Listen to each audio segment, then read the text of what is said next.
Have you ever looked at a describe image task in PTE and thought, I don't even know what I'm looking at. How am I supposed to speak for 40 seconds? And then your mind just goes blank? That blank moment is exactly where most students lose easy marks. Not because their English is bad, but because they panic. Today, I'm going to fix that for you.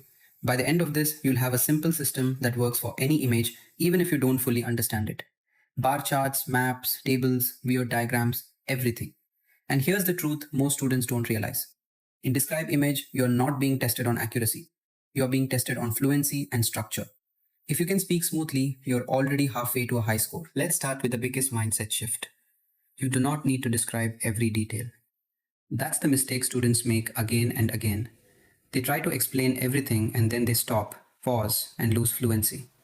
And fluency is what the examiner really listens to. Think of it like this.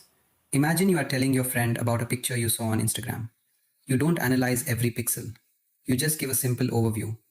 That's exactly how PTE wants you to speak. Your goal is not perfection. Your goal is smooth English from start to finish. Even if you make small mistakes, it's fine. But long pauses, that's what hurts your score. Now let's talk about the golden template. This is your safety net. No matter what image comes, you can use this structure. Start with an introduction sentence like the image shows or this is a graph representing. Then give one general trend or idea. After that, mention one or two details. And finally, give a short conclusion like, overall, we can see a clear trend.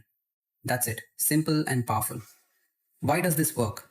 Because PTE raters love predictable, fluent speech. You're not guessing randomly. You're following a clear structure. And structure gives you confidence. Confidence gives you fluency. And fluency gives you marks. Now let's make it real with a bar chart example. Imagine a bar chart showing mobile phone usage in different countries. A weak response would be something like India high, Australia low, UK medium, I think, and then silence. That loses marks immediately. A good response sounds like this. The image shows a bar chart comparing mobile phone usage across different countries. Overall, India has the highest usage while Australia is relatively lower. The difference between countries is quite noticeable. Overall, we can see a clear variation in usage levels. See the difference? You didn't explain everything, but you stayed fluent and structured. Now let's talk about line graphs. And here is where students often panic. They see lines going up and down and think they need to explain every moment. You don't. Just describe the trend. For example, imagine a line graph showing temperature over time. You can say the graph shows temperature changes over a period of time. Overall, there is an upward trend with some small fluctuations. The temperature starts lower and increases towards the end. That's enough. You don't need exact numbers. You just need direction. And here's a funny truth. Even if the line looks like a roller coaster, you can still say overall trend is upward or downward. Nobody is checking your physics knowledge here. Let's make this more interesting with a table. Tables scare students because there is too much information. It feels like reading a spreadsheet. But here's the secret. Don't read it like data. Read it like a summary. For example, imagine a table showing student scores in different subjects. You can say, the table presents student performance across different subjects. Mathematics shows the highest scores while English is slightly lower. Overall, there is a balanced performance across most subjects. That's it. One more thing. Never say every number. That's the fastest way to lose fluency. The examiner doesn't want a calculator. They want a speaker. Now let's talk about maps and process diagrams. These confuse students the most, but the trick is very simple. Use direction words and steps. For a map, you can say, the map shows changes in an area over time. Several new buildings have been added and the layout has become more developed. For a process diagram, just describe steps. For example, the process shows how coffee is made. First, the beans are collected, then they are roasted, and finally, they are packaged. Simple, right? Even if you're not fully sure what the diagram is doing, just describe what you see step by step. No deep thinking needed. Now, let's talk about the rescue strategy. This is what saves you in the real exam. What do you do when you don't understand the image at all? First, don't stop speaking. That's rule number one. Second, fall back to your template. Start with the image appears to show. That line is powerful because it buys you time. Then describe anything obvious like colors, arrows, or general movement.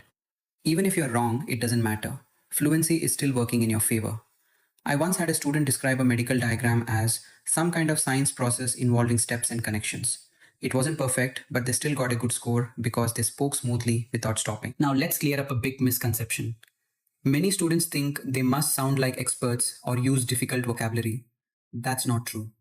Simple English with good flow is better than complex English with hesitation. Another mistake is memorizing one answer for all images. That backfires because images change.